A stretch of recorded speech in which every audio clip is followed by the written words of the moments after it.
అత్యంత అద్భుతమైనటువంటి మణిద్వీప పారాయణాన్ని ఈరోజు మనం వింటున్నాము.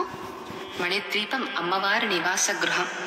చాలా గొప్పనైనటువంటిది, మహోన్నతమైనటువంటిది, బహు సుందరమైనటువంటిది. అటువంటి ఈ మణిద్వీప వర్ణన పారాయణ చేసినా స్మరించినా అనేక విధాల లాభాలు కలుగుతాయి. మణిద్వీప పారాయణం నూతన గృహంలో కనుక చేసినట్లయితే ఆ గృహం ధన కనక వస్తు వాహనాలతో శోభిల్లుతుంది. గృహ ప్రారంభ సమయంలో చేసినట్లయితే శీఘ్రంగా గృహ నిర్మాణం కూడా జరుగుతుంది. గృహ ప్రవేశ సమయంలో చేసినట్లయితే అనేక విధాలైనటువంటి భూదోషాలు తొలగిపోతాయి. కనుక ప్రతిరోజు మణిద్వీప వర్ణన చేసినట్లయితే, ఆ పారాయణాన్ని ఇంట్లో చేసినట్లయితే ఆ కుటుంబ సభ్యులందరికీ కూడా ఆరోగ్యము, ఐశ్వర్యం కూడా సిద్ధిస్తుంది. ప్రధానంగా ఈ రోజుల్లో అందరినీ బాధిస్తున్నటువంటి నరదృష్టి వంటి సమస్యలు కూడా తొలగిపోతాయి. కావున ప్రతి వారు కూడా ఇంట్లో మణిద్వీప వర్ణన పారాయణాన్ని నిత్యంగా అలవాటు చేసుకోవటం, లేదా పారాయణ చేసిన దాన్ని వినటం అనే దాన్ని కూడా అలవాటు చేసుకోవడం వల్ల అనేక శుభాలు, లాభాలు కలుగుతాయి. మణిద్వీప నివాస పారాయణం ప్రతి నూతన గృహంలో చేయటం వల్ల అనేక దోషాలు తొలగిపోవడమే కాకుండా, ఎవరైనా పెద్దవారు అంటే ప్రాణాపాయ స్థితిలో ఉన్నటువంటి, ఇక వయసు మీరినటువంటి పెద్దవాళ్ళు విన్నా కూడా వారికి అంత్యంలో మోక్షం లభిస్తుంది అని చెప్పడం కూడా శ్లోకంలో చెప్పబడి ఉన్నటువంటిది. ఇది వ్యాసుల వారు చెప్పినటువంటి శాస్త్రవాక్యం. కాబట్టి ప్రమాణపూర్వకంగా నిరూపించబడినటువంటి ఈ స్తోత్ర పారాయణాన్ని ఎవరైతే నిత్యం ఇంట్లో పారాయణ చేసినా, విన్నా సకల శుభాలు, లాభాలు, జయాలు కలుగుతాయి. ఇది సత్యమైనటువంటి వాక్యం. మణిద్వీప వర్ణన స్తోత్రం. శుక్లాంబరధరం విష్ణుం శశివర్ణం చతుర్భుజం ప్రసన్నవదనం ధ్యాయేత్ సర్వవిఘ్నోపశాంతయే. స్తోత్రం. వ్యాస ఉవాచ బ్రహ్మలోకాదూర్ధ్వభాగే సర్వలోకోऽస్తి యశ్రుతః మణిద్వీపः स एवास्ति यत्र देवी विराजते सर्वस्मादधिको यस्मात् सर्वलोकस्ततः स्मृतः पुरा पराम्बयैवायं कल्पितो मनसेच्छया सर्वादौ निजवासार्थं प्रकृत्या मूलभूतया कैलासादधिको लोको वैकुण्ठादपि चोत्तमः गोलोकादपि सर्वस्मात् सर्वलोकोऽधिकः स्मृतः नैतत्समं त्रिलोक्यान्तु सुन्दरं विद्यते क्वचित् छत्रीभूतं त्रिजगतो भवसन्तापनाशकं छायाभूतं तदेवास्ति ब्रह्माण्डानां तु सत्तमा बहुयोजन विस्तीर्णो गम्भीरस्तावदेव हि मणिद्वीपस्य परितो वर्तते तु सुधोदधिः मरुत्सङ्घट्टनोत्कीर्णतरङ्गशतसङ्कुलः रत्नाच्छवालुकायुक्तो झषशङ्खसमाकुलः वीचिसङ्घर्षसञ्जातलहरीकणशीतलः नानाध्वजसमायुक्त नानापोतगतागतैः विराजमानः परितस्तीररत्नद्रुमो महान् तदुत्तरमयो धातु निर्मितो गगने ततः सप्तयोजनविस्तीर्णः प्राकारो वर्तते महान् नानाशस्त्रप्रहरणा नानायुद्धविशारदाः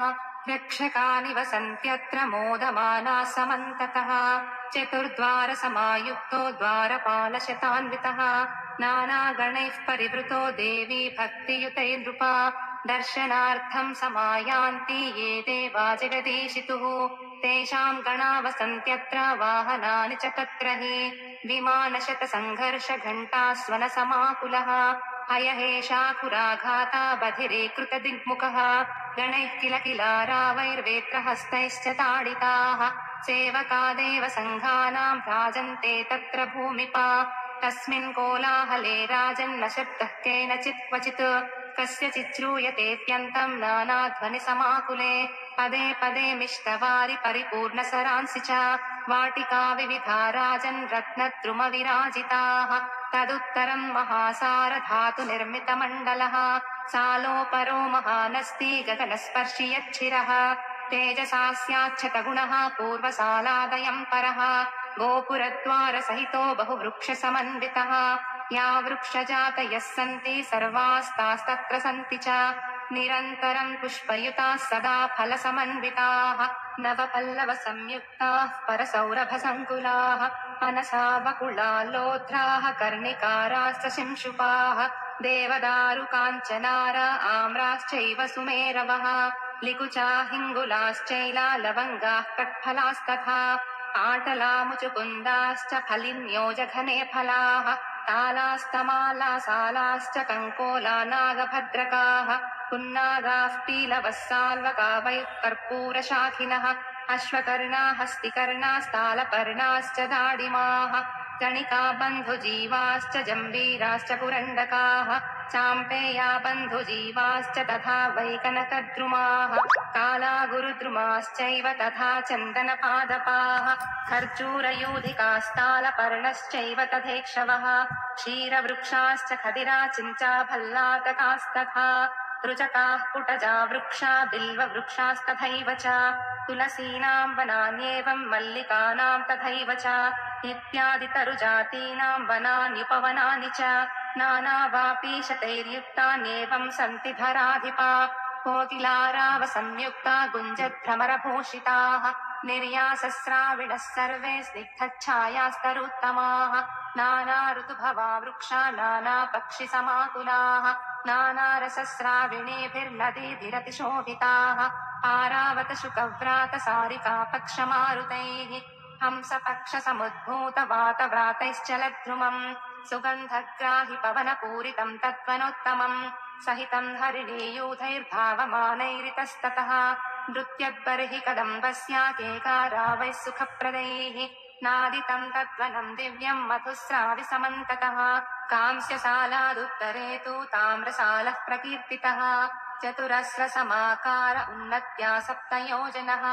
द्वयोस्तु सालयोर्मध्ये सम्प्रोक्ता कल्पवाटिका येषां तरूणां पुष्पाणि काञ्चनाभानि भूमिपा पत्राणि काञ्चनाभानि रत्नबीजफलानि च दशयोजनगन्धो हि प्रसर्पति समन्ततः तद्वनं रक्षितं राजन् वसन्ते नर्तुनानिशम् पुष्पसिंहासनासीनः पुष्पच्छत्रविराजितः पुष्पभूषा भूषितश्च पुष्पासवविघूर्णितः मधुश्रीर्माधवश्रीश्च द्वे भार्ये तस्य सम्मते क्रीडतस्मेरवदने सुमस्तबककन्दुकैः अतीव रम्यं विपिनं मधुस्राविसमन्ततः दशयोजनपर्यन्तं कुसुमामोदवायुना पूरितं दिव्यगन्धर्वैः साङ्गनैर्गानलोलुपैः शोभितं तद्वनं दिव्यं मत्तकोकिलनादितम् वसन्तलक्ष्मी संयुक्तं कामी कामप्रवर्धनम् ताम्रसालादुत्तरत्रासीससालः प्रकीर्तितः समुच्चाय स्मृतोऽप्यस्या सप्तयोजनसङ्ख्यया सन्तानवाटिका मध्ये सालयोस्तु द्वयोर्नृपा दशयोजनगन्धस्तु प्रसूनानां समन्ततः हिरण्याभानि कुसुमान्युत्फुल्लानि निरन्तरम् अमृतद्रवसंयुक्तफलानि मधुराणि च ग्रीष्मर्तुर्नायकस्तस्या वाटिकाया नृपोत्तमा शुक्रश्रीश्च शुचिश्रीश्च द्वे भार्ये तस्य सम्मते सन्तापत्रस्तलोकास्तु वृक्षमूलेषु संस्थिताः नानासिद्धैः परिवृतो नानादेवैः समन्वितः विलासिनीनां वृन्दैस्तु चन्दनद्रवपङ्किलैः पुष्पमालाभूषितैस्तु तालवृन्तकराम्बुजैः प्राकारशोभितो राजन् शीतलाम्बुनिषेविभिः सीससालादुत्तरत्राप्यारकूटमयः शुभः प्राकारो वर्तते राजन्मुनियोजनदैर्घ्यवान् हरिचन्दनवृक्षाणां वाटी मध्ये तयोः स्मृता सालयोरधिनाथस्तु वर्षर्तुर्मेघवाहनः विद्युत्पिङ्गळनेत्रश्च जीमूतकवचस्मृतः वज्रनिर्घोषमुखरश्चेन्द्रधन्वा समन्ततः सहस्रशो वारिधारा मुञ्चन्नास्ते गणावृतः नभश्रीश्च नभस्य श्रीस्वरस्यारस्य मालिनी अम्बादुलानि रत्नैश्च भ्रमन्ती मेघयन्तिका वर्षयन्ती चिपुणिका वारिधारा च सम्मताः वर्षर्तोर्द्वादश प्रोक्ता शक्तयो मदविह्वलाः नवपल्लववृक्षाश्च नवीनलतिकान्विताः हरितानि तृणान्येव वेष्टिता येऽधराखिला नदी नदप्रवाहाश्च प्रवहन्ति च वेगतः सरांसि कलुषाम्बूनि रागिचित्तसमानि च वसन्ति देवा सिद्धाश्च ये देवी कर्मकारिणः वापीकूपतटाकाश्च यै देव्यर्थं समर्पिताः ते गणा निवसन्त्यत्र सविलासाश्च साङ्गनाः आरकूटमयादग्रे सप्तयोजनदैर्घ्यवान् पञ्चलोहात्मकः सालो मध्ये मन्दारवाटिका नानापुष्पलताकीर्णा नानापल्लवशोभिता अधिष्ठातात्र सम्प्रोक्तः शरदृतुरनामयः इषु लक्ष्मीरूर्जलक्ष्मीर्द्वे भार्ये तस्य सम्मते नानासिद्धा वसन्त्यत्र साङ्गनाः सपरिच्छदाः पञ्चलोहमयादग्रे सप्तयोजनदैर्घ्यवान् दीप्यमानो महाशृङ्गैर्वर्तते रौप्यसालकः पारिजाताटवी मध्ये प्रसूनस्तबकान्विता दशयोजनगन्धीनि कुसुमानि समन्ततः मोदयन्ति गणान् सर्वान् ये देवी कर्मकारिणः तत्राधिनाथः सम्प्रोक्तो हेमन्तर्तुर्महोज्ज्वलः सगणः सायुधः सर्वान् रागिणो रञ्जयन् नृपा सहस्रीश्च सहस्यश्रीर्द्वे भार्ये तस्य सम्मते वसन्ति तत्र सिद्धाश्च ये देवी व्रतकारिणः रौप्यसालमयादग्रे सप्तयोजनदैर्घ्यवान् सौवर्णसालसम्प्रोक्तस्तप्तहाटककल्पितः मध्ये कदम्बवाटी तु पुष्पपल्लवशोभिता कदम्बमतिराधाराः प्रवर्तन्ते सहस्रशः याभिर्निपीतपीताभिर्निजानन्दोऽनुभूयते तत्राधिनाथः सम्प्रोक्तश्चैशिरर्तुर्महोदयः तपस्श्रीश्च तपस्यश्रीर्द्वे भार्ये तस्य सम्मते मोदमानाः सहैताभ्याम् वर्तते शिशिराकृतिः नानाविलाससंयुक्तो नानागणसमावृतः निवसन्ति महासिद्धा ये देवी दानकारिणः नानाभोगसमुत्पन्नमहानन्दसमन्विताः साङ्गनाः परिवारैस्तु सङ्घशः परिवारिताः स्वर्णसालमयादग्रे मुनियोजनदैर्घ्यवान् पुष्परागमयः सालः कुङ्कुमारुणविग्रहः पुष्परागमयी भूमिर्वनान्युपवनानि च रत्नवृक्षालवालाश्च पुष्परागमया स्मृताः प्राकारो यस्य रत्नस्य तद्रत्नरचिताद्रुमाः वनभूः पक्षिणश्चैव रत्नवर्णजलानि च मण्डपामण्डपस्तम्भासरांसि कमलानि च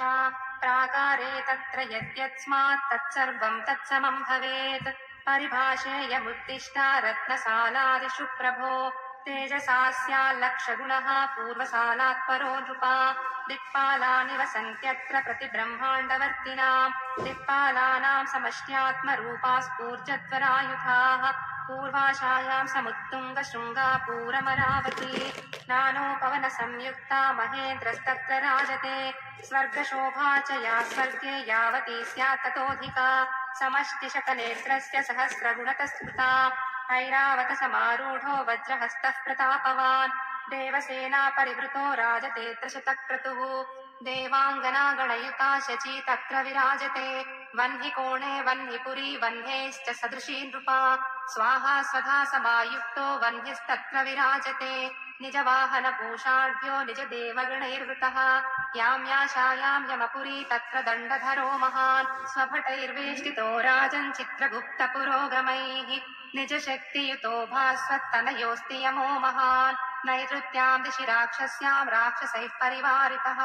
खड्गधारी स्फुरन्नास्ते निर्वृतिर्निजशक्तियुगो वारुण्यां वरुणो राजा पाशधारी प्रतापवान् महाझषसमारूढो वारुणीमदविह्वलः निजशक्तिसमायुक्तो निजयादो गणान्वितः समास्ते वारुणे लोके वरुणानीरताकुलः वायुकोणे वायुलोको वायुस्तत्राधितिष्ठति वायुसाधनसंसिद्धयोगिभिः परिवारितः ध्वजहस्तो विशालाक्षो मृगवाहनसंस्थितः मरुद्गणैः परिवृतो निजशक्तिसमन्वितः उत्तरस्यां दिशि महान्यक्षलोकोऽस्ति भूमिपा यक्षाधिराजस्तत्रास्ते वृद्धिरुद्यादिशक्तिभिः नवभिर्निधिभिर्युक्तस्तुण्डिलोधननायकः मणिभद्रः पूर्णभद्रो मणिमान् मणिकन्धरः मणिभूषो मणिस्रग्वी मणिकार्मुकधारकः इत्यादि यक्षसेनानी सहितो निजशक्तियुक् ईशानकोणे सम्प्रोक्तो रुद्रलोको महत्तरः अनर्घ्यरत्नखचितो यत्र रुद्रोऽधिदैवतम् मन्युमान् दीप्तनयनो बद्धपृष्ठमहेषुधिः स्फूर्जद्धनुर्वामहस्तोऽधिज्यधन्वभिरावृतः स्वसमानैरसङ्ख्याता रुद्रैः शूलवरायुधैः विकृतास्यैकराळास्यैर्वमद्वन्द्यभिरास्यतः दशहस्तैश्शतकरैः सहस्रभुजसंयुतैः दशपादैर्दशग्रीवैस्त्रिनेत्रैरुग्रमूर्तिभिः अन्तरिक्षचराये च ये च भूमिचरा स्मृताः रुद्राध्याये स्मृता रुद्रास्तैः सर्वैश्च समावृतः रुद्राणी कोटिसहितो भद्रकल्यादिमातृभिः नानाशक्तिसमाविष्टधामर्यादिगणावृतः वीरभद्रादिसहितो रुद्रो राजन् विराजते मुण्डमालाधरो नागवलयो नागकन्धरः व्याघ्रचर्मपरीधानो गजचर्मोत्तरीयकः चिताभस्माङ्गलिप्ताङ्गः प्रमदादिगणावृतः निनदट्टमरुत्थानैर्बधिरीकृतदिङ्मुखः अट्टहासास्फोटकशब्दैः सन्त्रासिनभस्तलः भूतसङ्घसमाविष्टो भूतावासो महेश्वरः ईशानदिक्पतिः सोऽयं नाम्ना चेशान एव च इति श्रीदेवी भागवते महापुराणे अष्टादशसाहस्र्यां संहितायां द्वादशस्कन्धे दशमोऽध्यायः। अथ एकादशोऽध्यायः। एकादशोऽध्यायः द्वादशस्कन्धंलो एकादशोऽध्यायः। व्यास उवाच पुष्परागमयादग्रे कुङ्कुमारुणविग्रहः पद्मरागमयः सालो मध्ये भूश्चैव तादृशी दशयोजनवान् दैर्घ्ये गोपुरद्वारसंयुतः तन्मणिस्तम्भसंयुक्ता मण्डपाशतशो नृपा मध्ये भुवि समासीना चतुष्षष्टिमिताः कलाः नानायुधधरा वीरा रत्नभूषणभूषिताः प्रत्येकलोकस्तासां तु तप्तल्लोकस्य नायकाः समन्तात् पद्मरागस्य परिवार्य स्थिताः सदा स्वस्वलोकजनैर्जुष्टा स्वस्ववाहनहेतिभिः तासां नामानि वक्ष्यामि शृणुत्वं जनमेजय पिङ्गळाक्षी विशालाक्षी समृद्धिर्वृद्धिरेव च श्रद्धा स्वाहा स्वधाभिज्ञा माया संज्ञा वसुन्धरा त्रिलोकधात्री सावित्री गायत्री त्रिदशेश्वरी सुरूपा बहुरूपा च स्कन्दमाताच्युतप्रिया विमला चामला तद्वत्वरुणी पुनरारुणी प्रकृतिर्विकृतिः सृष्टिः स्थितिः संवृतिरेव च सन्ध्या माता सती हंसी मर्तिका वज्रिका परा देवमाता भगवती देवकी कमलासना त्रिमुखी सप्तमुख्यन्या सुरासुरविमर्दिनी लम्बोष्ठी चोद्भगेशी च बहुशीर्षा वृकोदरी रथरेखाह्वया पश्चाश्चशिरेखा तथा परा गगनवेगा पवनवेगा चैव ततः परम् अग्रे भुवनपाला सा तत्पश्चान्मदनातुरा अनङ्गानङ्गमथना तथैवानङ्गमेखला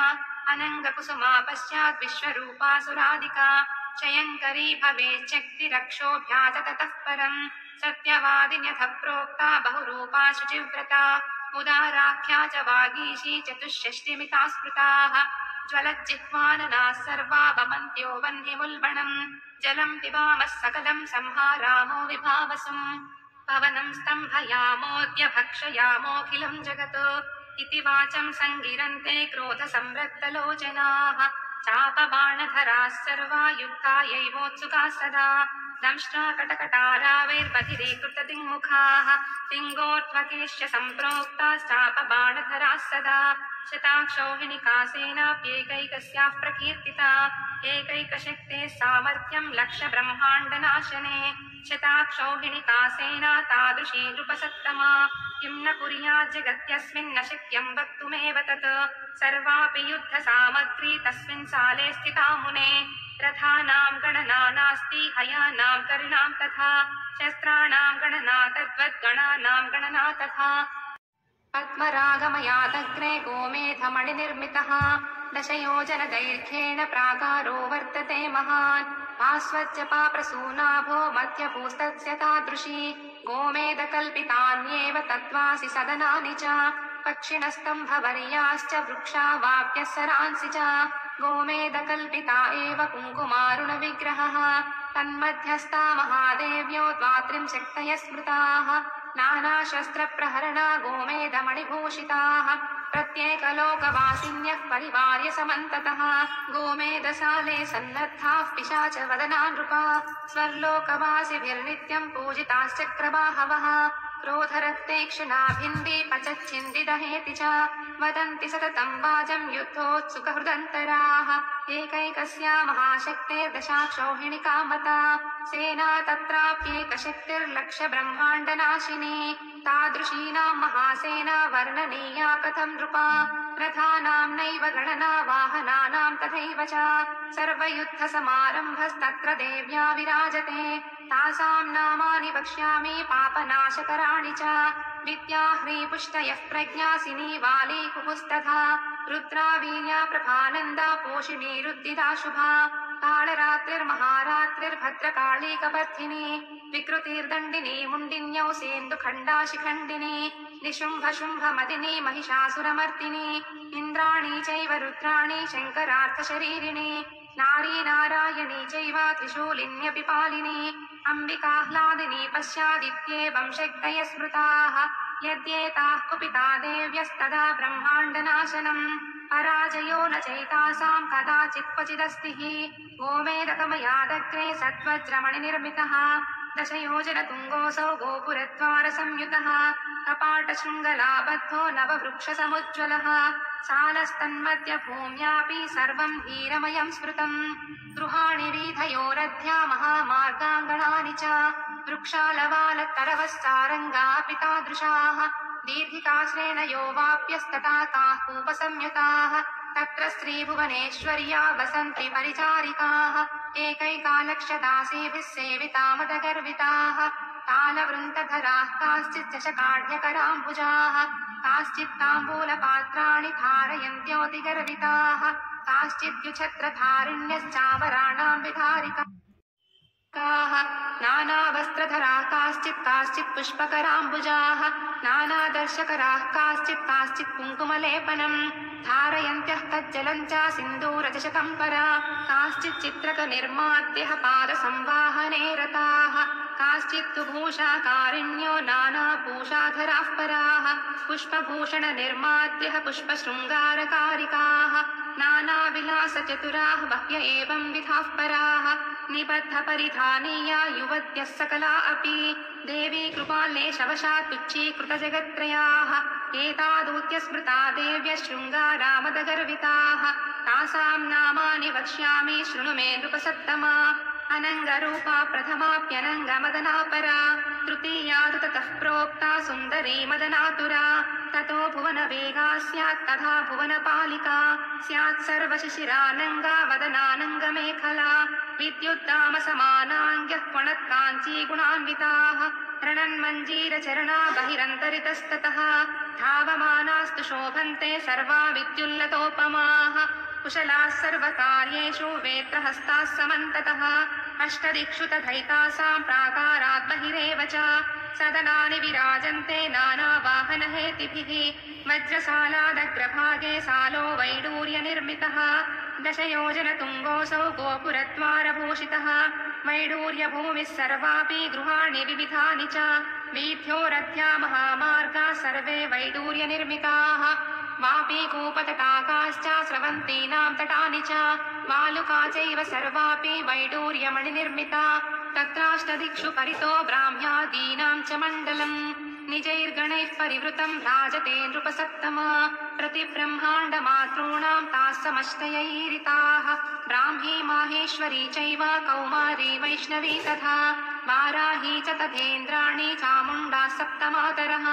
अष्टमी तु महालक्ष्मीर्नाम्ना प्रोक्तास्तु मातरः ब्रह्मरुद्रादिदेवानां समाकारास्तु ताः स्मृताः जगत्कल्याणकारिण्यः स्वस्वसेना समावृताः तत्सालस्य चतुर्द्वार्षु वाहनानि महेशितुः सज्जानि नृपते सन्ति सालङ्काराणि नित्यशः दन्तिनः कोटिशो वाहः कोटिश्च शबिकास्तथा हंसा सिंहाश्च गरुडा मयूरा वृषभास्तथा तैर्युक्तास्यन्दनास्तद्वत्कोटिशो नृपनन्दना पार्ष्णिग्राहसमायुक्ता ध्वजैराकाशचुम्बिनः कोटिशस्तु विमानानि नानाचिह्नान्वितानि च नानावादित्रयुक्तानि महाध्वजयुतानि च वैडूर्यमणिसालस्याप्यग्रे सालः परस्मृतः दशयोजनतुङ्गोऽसाविन्द्रनीलाश्मनिर्मितः तन्मध्यभूस्तथा वीथ्यो महामार्गा गृहाणि च वापीकूपतटाकाश्च सर्वे तन्मणिनिर्मिताः तत्र पद्मन्तु सम्प्रोक्तं बहियोजनविस्तृतम् षोडशारं दीप्यमानं सुदर्शनमिवापरम् तत्र षोडशशक्तीनां स्थानानि विविधानि च सर्वोपस्करयुक्तानि समृद्धानि वसन्ति तासां नामानि वक्ष्यामि शृणु मे नृपसत्तमा कराळी विकराळी च तथोमा च सरस्वती श्रीदुर्गोषा तथा लक्ष्मी श्रुतिश्चैव स्मृतिर्धृतिः श्रद्धा मेधा मतिः कान्तिरार्या षोडशशक्तयः नीलजीमूतसङ्काशाः करवालकराम्बुजाः समाखेटकधारिण्यो युद्धोपक्रान्तमानसाः सेनान्यः सकला एता श्रीदेव्या जगदीशितुः प्रतिब्रह्माण्डसंस्थानां शक्तीनां नायिका स्मृताः ब्रह्माण्डक्षोभकारिण्यो देवी शक्त्युपबृंहिताः नानारथसमारूढा नानाशक्तिभिरन्विताः एतत्पराक्रमं वक्तुं सहस्रास्योऽपि न क्षमः इन्द्रनीलमहासालादग्रे तु बहुविस्तृतः मुक्ता प्राकार उदितो दशयोजनदैर्घ्यवान् मध्यभूः पूर्ववत् प्रोक्ता तन्मध्येष्टदलाम्बुजम् मुक्ता मणिगणाकीर्णं विस्तृतं तु सकेसरम् तत्र देवी समाकारा देव्यायुधधरा सदा सम्प्रोक्ताष्टमन्त्रिण्यो जगद्वार्ता प्रबोधिकाः देवी समानभोगास्ता इङ्गितज्ञास्तु पण्डिताः कुशलाः सर्वकार्येषु स्वामिकार्यपरायणाः देव्यभिप्रायबोध्यस्ताश्चतुरा अतिसुन्दराः नानाशक्तिसमायुक्ताः प्रतिब्रह्माण्डवर्तिनाम् प्राणिनां ताः समाचारं ज्ञानशक्त्या विदन्ति च तासां नामानि वक्ष्यामि मत्तः शृणु नृपोत्तमा अनङ्गकुसुमा प्रोक्ताप्यनङ्गकुसुमातुरा अनङ्गमदना तद्वदनङ्गमदनातुरा भुवनपाला गगनवेगा चैव ततः परम् शशिरेखा च गगनरेखा चैव ततः परम् पाशाङ्कुशवरा भीतिधरा अरुणविग्रहः विश्वसम्बन्धिनीं वार्तां बोधयन्ति प्रतिक्षणम् मुक्ता सालादग्रभागे महामारकतोपरः सालोत्तमः समुत्तिष्ठो दशयोजनदैर्घ्यवान् नानासौभाग्यसंयुक्तो नानाभोगसमन्वितः मध्यभूस्तादृशी प्रोक्ता सदनानि तथैव च षट्कोणमत्र विस्तीर्णं कोणस्था देवता शृणु पूर्वकोणे चतुर्वक्त्रो गायत्री सहितो विधिः कुण्डिकाक्षगुणाभीति दण्डायुधधरः परः तदायुधधरः देवी गायत्री परदेवता वेदाः सर्वे मूर्तिमन्तः शास्त्राणि विविधानि च स्मृतयश्च पुराणानि मूर्तिमन्ति वसन्तिः ये ब्रह्मविग्रहाः सन्ति गायत्री विग्रहाश्च ये व्याहृतीनां विग्रहाश्च ते नित्यं तत्र सन्ति च रक्षः कोणे शङ्खचक्र गदाम्बुजकराम्बुजा सावित्री वर्तते तत्र महाविष्णुश्च तादृशः ये विष्णुविग्रहाः सन्ति मत्स्यकूर्मादयोऽखिलाः सावित्री विग्रहा ये च ते सर्वे तत्र सन्ति वायुकोणे परश्वक्षमाला भयवरान्वितः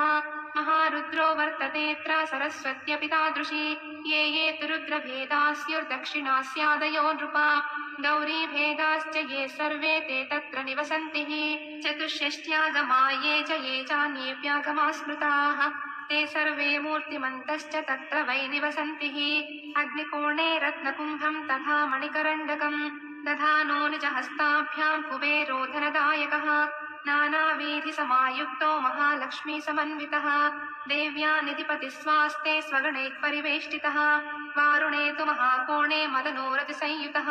पाशाङ्कुशधनुर्बाणधरो नित्यं विराजते शृङ्गारामूर्तिमन्तस्तु तत्र सन्निहिताः सदा ईशानकोणे विघ्नेशो नित्यं पुष्टिसमन्वितः पाशाङ्कुशधरो वीरो विघ्नहर्ता विराजते विभूतयो गणेशस्य यायाः सन्ति नृपोत्तमा ताः सर्वा निवसन्त्यत्र महेश्वर्या समन्विताः प्रतिब्रह्माण्डसंस्थानां ब्रह्मादीनां समष्टयः एते ब्रह्मादयः प्रोक्ता सेवन्ते जगदीश्वरीं महामारकतस्याग्रे शतयोजनदैर्घ्यवान् प्रवाळसालोऽस्त्यपरः कुङ्कुमारुणविग्रहः मध्यभूस्तादृशी प्रोक्ता सदनानि च पूर्ववत् तन्मध्ये पञ्चभूतानां स्वामिन्यः पञ्च सन्ति च दुल्लेखा गगनारक्ता चतुर्थी तु कराळिका महोच्छुष्मा पञ्चमी च पञ्चभूतसमप्रभाः पाशाङ्कुशवराभीतिधारिण्योमितभूषणाः देवी समानवेषाढ्या नवयौवनगर्विताः प्रवाळसालादग्रे तु नवरत्नविनिर्मितः बहुयोजनविस्तीर्णो महासालोऽस्ति भूमिपा तत्र चाम्नाय देवीनां सदनानि बहून्यपि नवरत्नमयान्येव तटाकाश्च सरांसि च श्रीदेव्या एव तारास्युस्ते तत्र निवसन्ति महाविद्या महाभेदाः सन्ति तत्रैव भूमिपा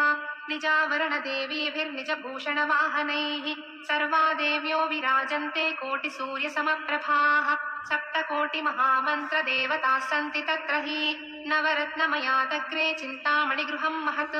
तत्रत्यं वस्तु मात्रं तु चिन्तामणिविनिर्मितम् सूर्योद्गारोपलैस्तद्वच्चन्द्रोद्गारोपलैस्तथा विद्युत्प्रभोपलैस्तम्भाः कल्पितास्तु सहस्रशः येषां प्रभाभिरन्तस्थं वस्तु किञ्चिन्न दृश्यते इति श्रीदेवी भागवते महापुराणे अष्टादशसाहस्र्यां संहितायां द्वादशस्कन्धे एकादशोऽध्यायः। अथ द्वादशोऽध्यायः। శ్రీమాతృ నమః. దేవి భాగవత అంతర్గతంగా సాగుతున్నటువంటి మణిద్వీప వర్ణనలో 3వ భాగం ద్వాదశ స్కందంలో 12వ అధ్యాయం చింతామణి గృహ నివాసం యొక్క వర్ణన సాగుతోన్న ఈ అధ్యాయంలో ప్రారంభించుకుందాం. व्यास उवाच तदेव देवी सदनं मध्यभागे विराजते सहस्रस्तम्भसंयुक्ताश्चत्वारस्तेषु मण्डपाः शृङ्गारमण्डपश्चैको मुक्तिमण्डप एव च ज्ञानमण्डपसंज्ञस्तु तृतीयः परिकीर्तितः एकान्तमण्डपश्चैव चतुर्थः परिकीर्तितः नानावितानसंयुक्ता नानाधूपैस्तु धूपिताः कोटिसूर्यसमाः कान्त्या भाजन्ते मण्डपाशुभाः तन्मण्डपानां परितः काश्मीरवनिका स्मृता मल्लिका कुन्दवनिका यत्र पुष्पलका स्थिताः असङ्ख्याता मृगमदैः पूरितास्तत्रवानृपा महापद्माटवी तद्वत् रत्नसोपाननिर्मिता सुधारसेन सम्पूर्णा गुञ्जन्मत्तमधुव्रता हंसकारण्डवाकीर्णा गन्धपूरितदिक्तटा वनिकानां सुगन्धैस्तो मणिद्वीपं सुवासितं शृङ्गारमण्डपे देव्यो गायन्ते विविधैश्वरैः सभासदो देववरा मध्ये श्रीजगदम्बिका मुक्तिमण्डपमध्ये तु मोचयत्यनिशं शिवा ज्ञानोपदेशं कुरुते तृतीये नृपमण्डपे चतुर्थमण्डपे चैव जगद्रक्षाविचिन्तनं मन्त्रिणी सहिता नित्यं करोति जगदम्बिका चिन्तामणिगृहे राजन् शक्तितत्त्वात्मकैः परैः सोपानैर्दशभिर्युक्तो मञ्चकोऽप्यधिराजते ब्रह्मा विष्णुश्च रुद्रश्च ईश्वरश्च सदाशिवः एते मञ्चकुराः प्रोक्ताः फलतस्तु सदाशिवः तस्योपरि महादेवो भुवनेशो विराजते या देवी निजलीलार्थं द्विधा भूता बभूवः सृष्ट्यादौ तु स एवायं तदार्थाङ्गो महेश्वरः कन्दर्पदर्पनाशोऽद्यत्कोटिकन्दर्पसुन्दरः पञ्चवक्त्रस्त्रिनेत्रश्च मणिभूषणभूषितः हरिणाभीतिपरशून्वरं च निजबाहुभिः दधानः षोडशाब्दोऽसौ देवः सर्वेश्वरो महान् कोटिसूर्यप्रतीकाशश्चन्द्रकोटिसुशीतलः शुद्धस्फटिकसङ्काशस्त्रिनेत्रश्शीतलद्युतिः मामाङ्के सन्निषण्णास्य देवी श्रीभुवनेश्वरी नवरत्नगणाकीर्णकाञ्चीनाम विराजिता तप्तकाञ्चन सन्नद्ध वैडूर्याङ्गदभूषणा कनश्रीचक्रताटङ्कविटङ्कवदनाम्बुजा ललाटकान्ति विभव विजितार्थसुधाकरा बिम्बकान्ति तिरस्कारी रदच्छद विराजिता लसत्कुङ्कुम कस्तूरी तिलकोद्भासितानना दिव्यचूडामणिस्फारा चञ्चच्चन्द्रकसूर्यका उद्यत्कवि समस्वच्छ नासाभरणभासुरा चिन्ताकलं वितस्वच्छ मुक्ता गुच्छ विराजिता पटीरपङ्क कर्पूर कुङ्कुमालङ्कृतस्तनी विचित्र विविधाकल्पा कम्बुसङ्काशकन्धरा दाडिमी फलबीजावदन्त पङ्क्ति विराजिता अनर्घ्यरत्न घटित मुकुटाञ्चितमस्तका मत्तालिमाला विलसदलकाढ्य मुखाम्बुजा कलङ्ककाश्य निर्मुक्त शरश्चन्द्र निभानना जाह्नवी सलिलावर्त शोभिनाभिविभूषिता माणिक्यशकलाबद्ध मुद्रिकाङ्गुलिभूषिता पुण्डरीकदलाकार नयनत्रय सुन्दरी कल्पिताच्छ महाराग पद्मरागोज्ज्वलप्रभा रत्नकिङ्किणिकायुक्त रत्नकङ्कणशोभिता मणिमुक्तासरापार लसत्पदकसन्ततिः रत्नाङ्गुलिप्रवितत प्रभाजाललसत्करा पञ्चुके गुम्फितापारा नानारत्नरतिद्युतिः मल्लिकामोदिधम्मिल्ल मल्लिकालिसरावृता सुवृत्तनिबिडोत्तुङ्गकुचभारलसा शिवा वरपाशाङ्कुशाभीति लसद्बाहुचतुष्टया सर्वशृङ्गारवेषाढ्या सुकुमाराङ्गवल्लरी सौन्दर्याधारा सर्वस्वा निर्व्याज करुणामयी निजसल्लापमाधुर्या विनिर्भत्सितकच्छपे कोटिकोटिरविन्दूनां कान्तिं या बिभ्रति परा नानासखीभिर्दासीभिस्तथा देवाङ्गनादिभिः सर्वाभिर्देवताभिस्तु समन्तात् परिवेष्टिता इच्छाशक्त्या ज्ञानशक्त्या क्रियाशक्त्या समन्विता लज्जातुष्टिस्तथा पुष्टिः कीर्तिः कान्तिक्षमादया बुद्धिर्मेधा स्मृतिर्लक्ष्मी मूर्तिमत्योऽङ्गना स्मृताः जया च विजया चैवाप्यजिता चापराजिता नित्या विलासिनी दोग्ध्री त्वघोरा मङ्गला नव पीठशक्तय एतास्तु सेवन्ते यां पराम्बिकाम् यास्यास्तु पार्श्वभागेस्तो निधीतौ शङ्खपद्मकौ नवरत्नवहानद्यस्तथा वैकाञ्चनस्रवाः सप्तधातुवः नद्यो निधिभ्यां तु विनिर्गताः सुधा सिन्ध्वन्तकामिन्यस्ताः सर्वा नृपसत्तमा ता देवी भुवनेशानि तद्वामाङ्के विराजते सर्वे षट्कं महेशस्य यत्सङ्गादेव नान्यथा चिन्तामणिगृहस्यास्य प्रमाणं शृणु भूमिपा सहस्रयोजनायामं महान् तत्तत्प्रचक्षते तदुत्तरे महाशालाः पूर्वस्माद्विगुणाः स्मृताः अन्तरिक्षगतं त्वेतन्निराधारं विराजते सङ्कोशश्च विकासश्च जायतेऽस्य निरन्तरं पटवत्कार्यवशतः प्रलये सर्जने तथा शालानां चैव सर्वेषां सर्वकान्तिपरावधि चिन्तामणिगृहं प्रोक्तं यत्र देवी महोमयी ये ये उपासकाः सन्ति प्रतिब्रह्माण्डवर्तिनः देवेषु नागलोकेषु मनुष्येष्वितरेषु च श्रीदेव्यास्ते च सर्वेऽपि व्रजन्तत्रैव भूमिपा देवी क्षेत्रे ये त्यजन्ति प्राणान् देव्यर्चने रताः ते सर्वे यान्ति तत्रैव यत्र देवी महोत्सवा घृतकुल्या दुग्धकुल्या दधिकुल्या मधुस्रवाः स्यन्दन्ति सरितत्सर्वास्तथा मृतवहाः पराः द्राक्षारसवहाः काञ्चित् जम्बूररसवाः पराः आम्रेक्षुरसवाहिन्यो नद्यस्तास्तु सहस्रशः मनोरथफला वृक्षा वाप्यः कूपास्तथैव च यथेष्टपानफलदा नन्यूनं किञ्चिदस्ति हि न रोगफलितं वापि जरा वापि कदाचन न चिन्ता न च मात्सर्यं कामक्रोधादिकं तथा सर्वे युवानसस्त्रीका सहस्रादित्यवर्चसः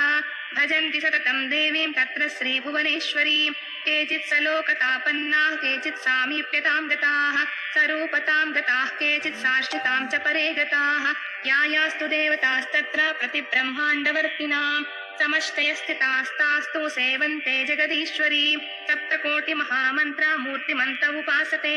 महाविद्याश्च सकला साम्यावस्थात्मिकां शिवां कारणब्रह्मरूपां तां मायाशबलविग्रहां इत्थं राजन्मया प्रोक्तं मणिद्वीपं महत्तरं न सूर्यचन्द्रो नो विद्युत्कोटयोऽग्निस्तथैव च एतस्य भासा कोट्यंशेनापि ते समाः क्वचिद्विद्रुमसङ्काशं क्वचिन्मरकतच्छवी विद्युद्भानुसमुच्चायां मध्यसूर्यसमं क्वचित् विद्युत्कोटिमहाधारा सारकान्तिततं क्वचित् क्वचित् सिन्दूरनीलेन्द्रमाणिक्यसदृशच्छवी हीरसारा महागर्भधगद्धगितदिक्तटं कान्त्यादावानरसमं तप्तकाञ्चनसन्निभं क्वचित् चन्द्रोपलोद्गारं सूर्योद्गारं च कुत्रचित्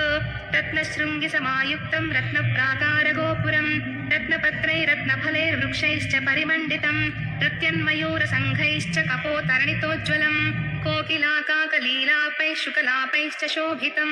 सुरम्यरमणीयाम्बुलक्षावधिसरोवृतं तन्मध्यभागविलसद्विकचत्रत्नपङ्कजैः सुगन्धिभिः समन्तात्तु वासितं शतयोजनं मन्दमारुतसंभिन्नचलद्रुमसमाकुलं चिन्तामणिसमूहानां ज्योतिषावितताम्बरं रत्नप्रभाभिरवितो धगद्धगितदिक्तटं वृक्षव्रातमहागन्धवातव्रातसुपूरितं धूपधूपायितं राजन्मणिदीपायुतोज्ज्वलं मणिजालकसच्चित्रतरलोदरकान्तिभिः दिग्मोहजनकं चैतत्तर्पणोदरसंयुतम् ऐश्वर्यस्य समग्रस्य शृङ्गारस्याखिलस्य च सर्वज्ञताया सर्वायास्तेजसश्चाखिलस्य वै पराक्रमस्य सर्वस्य सर्वोत्तमगुणस्य च सकलाया दयायाश्च समाप्तिरिह भूपते राज्ञ आनन्दमारभ्य ब्रह्मलोकान्तभूमिषु आनन्दाये स्थिताः सर्वे ते तत्रैवान्तर्भवन्ति इति ते वर्णितं राजन्मणिद्वीपं महत्तरं महादेव्याः परं स्थानं सर्वलोकोत्तमोत्तमम् एतस्य स्मरणात् सद्यः सर्वं पापं विनश्यति प्राणोत्क्रमणसन्धौ तु स्मृत्वा तत्रैव गच्छति अध्याय पञ्चकं त्वेतत् पठे नित्यं समाहितः भूतप्रेतपिशाचादि बाधा तत्र भवेन्न हि नवीनगृहनिर्माणे वास्तुयोगे तथैव च पठितव्यं प्रयत्नेन कल्याणं तेन जायते